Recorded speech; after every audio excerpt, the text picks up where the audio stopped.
코로나19가 가져다준 가장 큰 변화 중 하나가 근무 형태가 달라졌다는 점입니다. 직원들의 높은 만족도와 업무 효율, 기존 업무 공간의 활용도가 높다는 장점을 앞세워 많은 기업들이 재택근무와 출근을 병행하는 하이브리드한 업무 형태를 선택하고 있고, 심지어는 전면 재택근무를 선택하는 회사들도 점점 늘어나고 있는 게 현실입니다. 기술의 발전으로 재택근무 환경이 점차 융통성을 띠고 있지만, 아직까지도 협업 시 소통의 어려움을 호소하는 사람들이 많음을 감안할 때 재택근무 성공의 비결은 다름 아닌 대면과 비대면의 간극을 좁히는 것이라 할 수 있겠습니다. 재택근무와 관련돼서 궁금해하신 많은 사항들을 질문으로 받아봤는데요. 그 해결점을 한번 같이 살펴보도록 하겠습니다. 네, 첫 번째 질문으로는요. 회사 메신저로는 업무와 관련된 이야기만 해야 하나요? 여러분들 어떻게 생각하시나요? 네. 가만히 보면 만나면 따뜻한 사람인데 온라인상에서는 차갑게 느껴지고, 평소에 만났을 때는 차가운 인상의 사람이 온라인에서는 따뜻하게 느껴지는 사람들이 있는데요. 그 차이는 마음 담긴 따뜻한 배려의 한마디를 더하느냐 아니냐에 달려 있습니다. 따라서 재택근무라 해도 업무 관련 얘기만 간결하게 보내지 말고 마음 담긴 따뜻한 배려의 한마디를 더해봅시다. 또 예정된 화상회의에서만 만나시지 말고요. 점심 식사 후에는 단톡방에서 가벼운 안부를 묻는 등 평소 친밀감을 높여놓으면 대면했을 때도 훨씬 부드러운 소통이 가능하죠. 긍정적인 화제로 이야기를 하는 건 유연하고 대인관계를 중요하게 여기는 사람이라는 인상이 남으니까 반드시 의식하고 얘기하세요. 그리고 잘 모르겠는 일이나 감사함 등은 메일이나 카톡 등 문자로만 전하지 말고 감정이 전달되는 전화를 적극 이용해 보세요. 분명 디지털 세상에서도 사람의 온기가 느껴지는 사람이 더욱 매력 있습니다. 자, 그럼 다음으로는 이걸 한번 볼까요? 선배나 상사보다 재택근무 횟수가 많으면 실례인가요? 눈치 보며 출근하는 1인의 질문이었습니다. 네, 회사의 규칙을 어기지 않고 업무상 잘못이 특별히 없다면 문제는 없습니다. 회사에 따라서는 주변 직원들이랑 보조를 맞춰야 한다는 등 직장 분위기에 따라 눈치 있게 재택할 것을 요구받는 경우가 아직 다수 있다고 생각하는데요.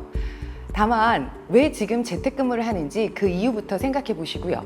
특히 코로나 감염증 대책 지침으로 인한 상황이라면 오히려 적극적으로 재택근무에 참여하시는 게 올바른 방법이기도 하죠.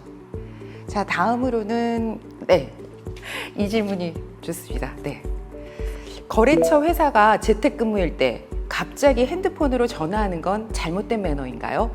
여러분들 이런 상황 굉장히 난감해서 질문들 많이 주시는 것 같은데요.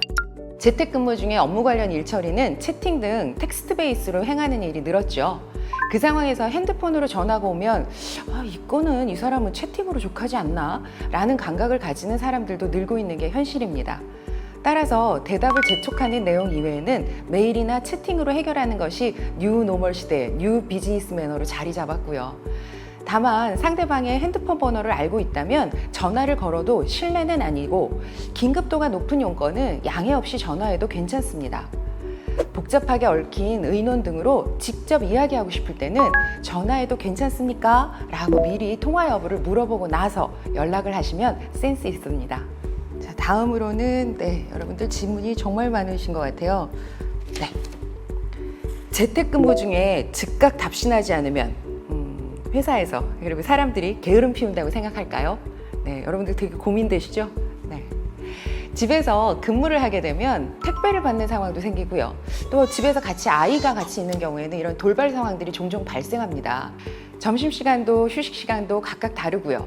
사무실로 출근했을 때처럼 항상 자기 자리에 앉아 있을 수 없는 경우가 많죠. 30분 이상 자리를 비워야 하는 상황이거나 업무에 집중하고 싶을 때는 채팅창 등에서 지금부터 어디 무슨 일로 1시간 정도 걸립니다 라는 식으로 미리 상황을 전해 놓으세요. 집에 있다고 해서 즉각적인 응답이 필수인 것은 아닙니다. 하지만 원활한 소통이 될 수 있도록 자신의 현재 상황을 미리 알리는 것은 매우 중요해요.